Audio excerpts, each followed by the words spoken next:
नमस्कार। आज हम एक बहुत अहम अंतर्राष्ट्रीय घटना पर बात करने वाले हैं। जी, वेनेजुएला के विपक्ष की नेता मारिया कोरोना मचाडो को मिला है 2025 का नोबेल शांति पुरस्कार। हाँ, और ये खबर आते ही काफी चर्चा शुरू हो गई, तो हमने सोचा कि इस पर एक गहरी नजर डालते हैं। हमारे पास AP news, BBC news, Hindustan Times, India TV की रिपोर्ट्स हैं।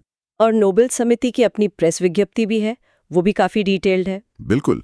तो आज की चर्चा का मकसद क्या है? हम जानना चाहते हैं कि ये मारिया कोरिना हैं कौन, उन्हें ये अवार्ड क्यों मिला, क्या वजहें दी समिति ने, और हाँ, वेनेजुएला में असल में चल क्या रहा है। वो कॉन्टेक्स्ट समझना बहुत जरूरी है ना? एकदम। और फिर इस पुरस्कार का क्या मतलब है, क्या महत्व है, खासकर आज के राजनीतिक माहौल में। इसमें वो अन्य दावेदारों वाली बात भी है। हाँ, उस पर भी निष्पक्षता से बात करेंगे, जैसे ट्रंप का नाम भी था। ठीक है, तो चलिए शुरू करते हैं ये पड़ताल। जरूर। तो सबसे पहले ये मारिया कोरेला मचाडो आखिर हैं कौन? इनके बारे में कुछ दिलचस्प बातें पता चली। हाँ, काफी दिलचस्प प्रोफाइल है। जैसे वो पेशे से एक इंडस्ट्रियल इंजीनियर है। अच्छा, इंजीनियर है वो? जी, और 3 बच्चों की माँ है। और एक छोटी सी व्यक्तिगत बात, हिंदुस्तान टाइम्स ने लिखी थी कि वो पसंद करती हैं कि लोग उन्हें मारिया कोरिना कहकर बुलाएं। अच्छा, मारिया कोरेना, ठीक है। और उनका सार्वजनिक जीवन, वो सिर्फ राजनीति में ही सक्रिय रही? नहीं, यही तो खास बात है। राजनीति में आने से काफी पहले 1992 में उन्होंने एटेनिया फाउंडेशन शुरू किया था। एटेनिया फाउंडेशन, ये क्या करता था? ये काराकास में जो सड़क पर रहने वाले बच्चे हैं, उनकी मदद के लिए था। तो सामाजिक सरोकार पहले से थे। ये जानना जरूरी है। और फिर राजनीति में औपचारिक कदम, उससे पहले भी कुछ था? हाँ, औपचारिक राजनीति से पहले भी वो सिविल सोसाइटी में एक्टिव थीं। 2002 में उन्होंने सुमाते नाम का एक संगठन बनाया था, सह संस्थापक थी वो। सुमाते? जी। सुमाते, कई स्रोतों में इसका जिक्र है, Hindustan times, Nobel release, India TV. ये संगठन चुनावी पारदर्शिता पर काम करता था। हाँ, इलेक्टोरल ट्रांसपेरेंसी। अच्छा, यानी चुनावों पर फोकस शुरू से ही था। बिल्कुल। ये उनके बाद के काम को समझने में मदद करता है। और फिर वो सांसद भी बनी, नेशनल असेंबली की सदस्य। जी हाँ, 2011 से 2014 तक।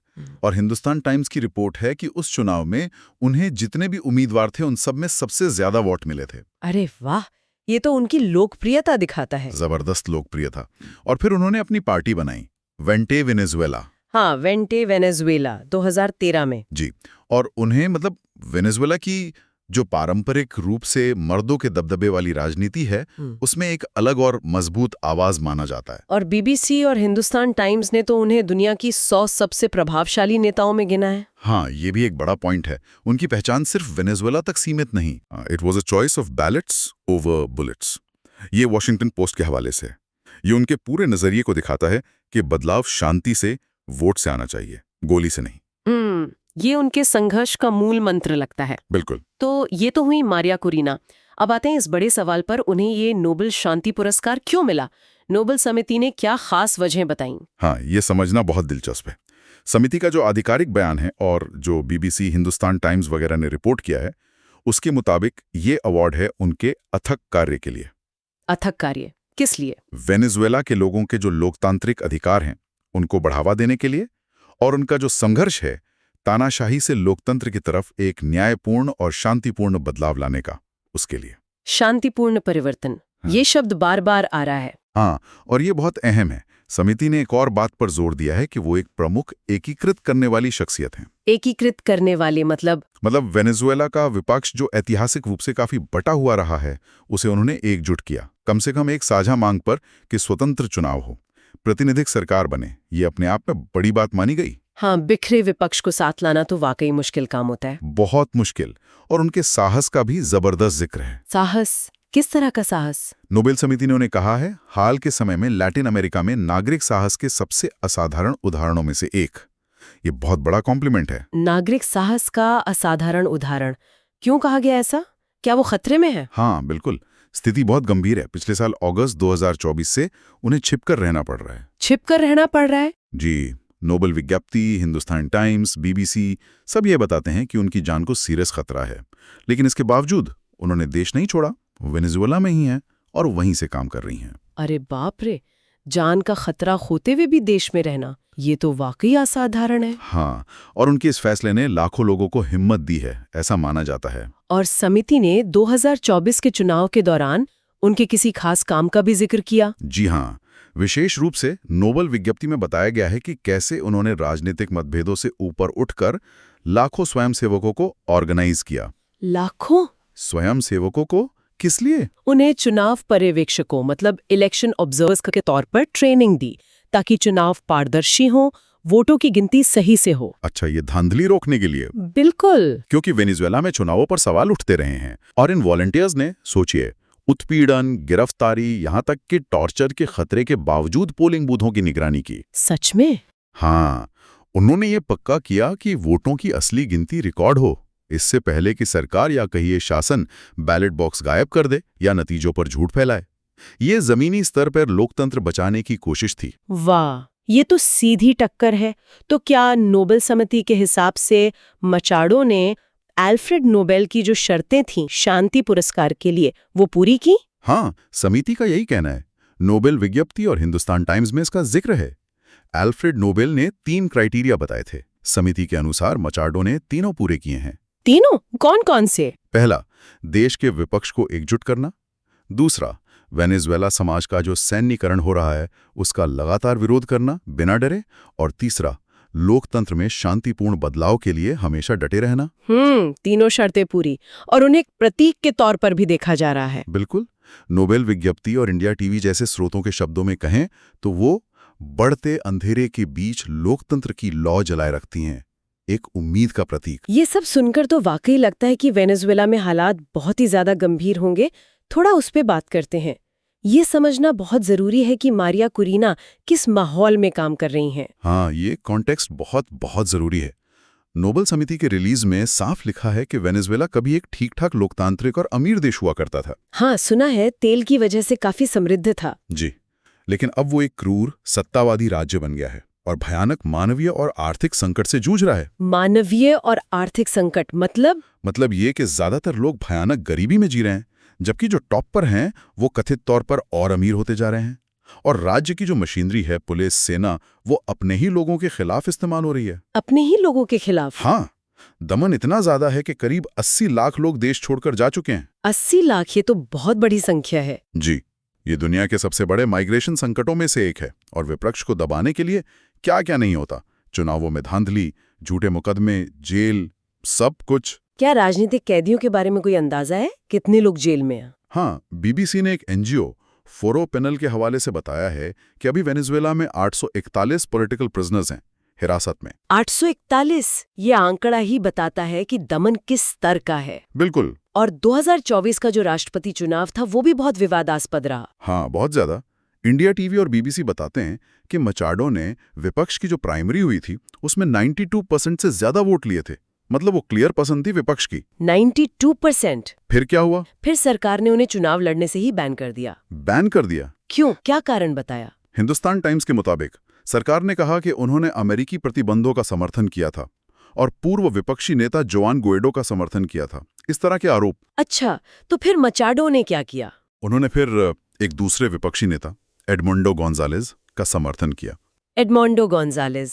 तो चुनाव में उनके साथ क्या हुआ? यहीं पर सबसे बड़ा विवाद खड़ा हुआ। विपक्ष का दावा है, और ये बात मचाडो ने वॉल स्ट्रीट जर्नल को एक लेख में लिखी थी, जिसे लगभग सभी स्रोतों ने रिपोर्ट किया, कि गोंजालेज चुनाव जीते थे। जीते थे? कितने मार्जिन से? विपक्ष का दावा है 67% बनाम 30% के भारी अंतर से। लेकिन हुआ क्या?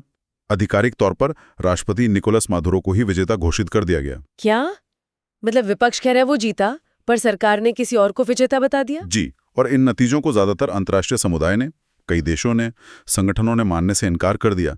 इसे व्यापक रूप से फ्रॉड माना गया। तो सरकार का रवैया मचाडो के प्रति कैसा रहा है इस सब के बाद? लगातार धमकाने वाला। बीबीसी और हिंदुस्तान टाइम्स बताते हैं कि उन्हें कई बार गिरफ्तारी की धमकी मिली है। गिरफ्तारी की धमकी? हाँ, और इसी साल जनवरी 2025 में एक प्रोटेस्ट के दौरान उन्हें थोड़ी देर के लिए हिरासत में भी लिया गया था।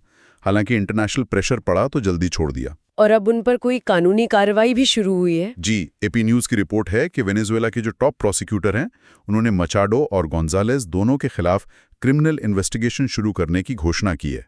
मतलब दबाव अभी भी बना हुआ है? पूरा बना हुआ है। और इसी बीच अमेरिका ने मादुरो पर इनाम भी बढ़ा दिया है। हाँ, ये भी एक पहलू है।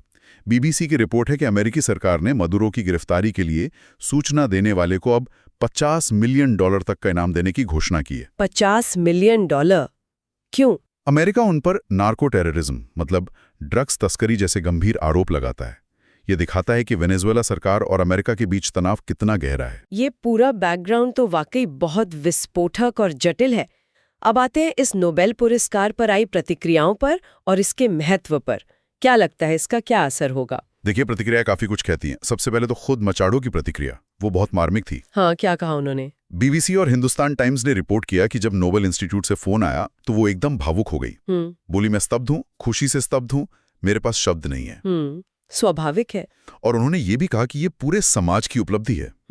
और बहुत विनम्रता से कहा, मैं सिर्फ एक व्यक्ति हूं, मैं निश्चित रूप से इसकी हकदार नहीं हूं। ये उनकी लीडरशिप दिखाता है, श्रेय सबको देना। बिल्कुल। और एडमंडो गोंजालेस, जिनका उन्होंने समर्थन किया था, उन्होंने क्या कहा? वो तो अब देश से बाहर है शायद। जी, वो निर्वासक हैं। उन्होंने भी बधाई दी। बीबीसी के अनुसार उन्होंने इसे एक महिला और हमारे स्वतंत्रता और लोकतंत्र के लिए पूरे लोगों के लंबे संघर्ष की सुपात्र मान्यता बताया। और उन्होंने ये भी कहा, वेनेजुएला का पहला नोबेल, वेनेजुएला आजाद होगा। इसमें एक उम्मीद और एकजुटता का संदेश था। अंतर्राष्ट्रीय स्तर पर इस अवार्ड को कैसे देखा जा रहा है? क्या इससे मादुरो सरकार पर कोई असर पड़ेगा? देखिए, असर तो पड़ेगा। बीबीसी का विश्लेषण कहता है कि ये अवार्ड मादुरो सरकार पर नैतिक और राजनीतिक दबाव तो जरूर बढ़ाएगा। और मचाडो के लिए? उनके लिए ये एक तरह का इंटरनेशनल प्रोटेक्शन भी है। अब वो और ज्यादा जानी मानी हस्ती बन गई हैं, दुनिया की नजर उन पर है, तो शायद सरकार उन पर कोई सीधी कार्रवाई करने से पहले सोचेगी, खासकर जब वो देश के अंदर ही छुपी हुई हैं। हाँ, ये एक अहम पहलू है। अच्छा, एक और बात थी, पूर्व अमेरिकी राष्ट्रपति ट्रंप का नाम भी दावेदारों में था, है ना? जी हाँ, ये बात भी खबरों में आई और इस पर हमें निष्पक्षता से बात करनी चाहिए। AP news, BBC, Hindustan times सब ने रिपोर्ट किया कि ट्रंप नामांकित थे और उन्होंने इसके लिए पब्लिकली कैंपेन भी किया था। तो जब अवार्ड मचाडो को मिला तो क्या प्रतिक्रिया आई? व्हाइट हाउस की तरफ से एक बयान आया जिसमें कहा गया कि नोबेल समिति ने राजनीति को शांति से ऊपर रखा।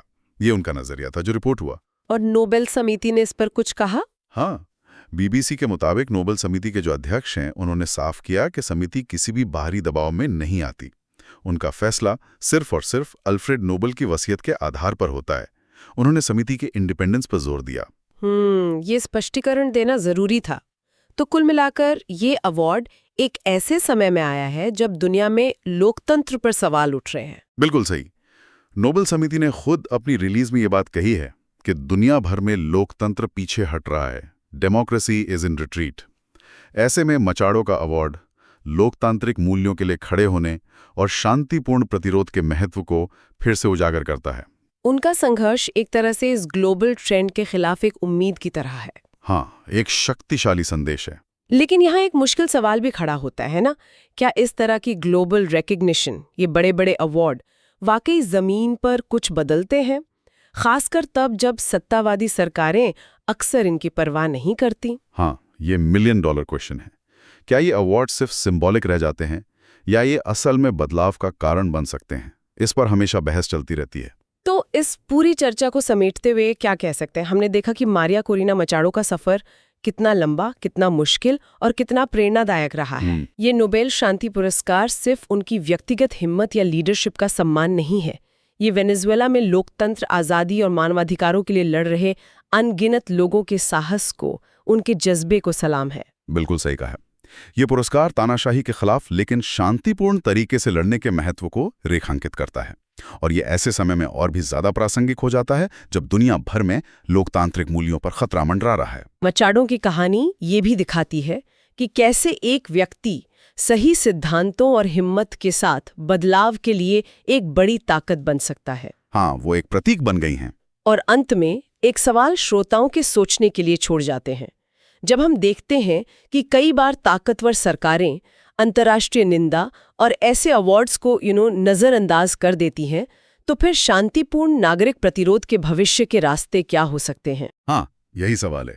क्या मारिया कोरिना मचाडो जैसे लोगों को मिलने वाला ये वैश्विक सम्मान जमीनी हकीकत को बदलने में एक कैटलिस्ट, एक उत्प्रेरक का काम कर सकता है? या फिर ये वैश्विक मंच पर एक महत्वपूर्ण लेकिन अंततः सिर्फ एक प्रतीकात्मक जीत बनकर रह जाता है? इस पर सोचना जरूरी है।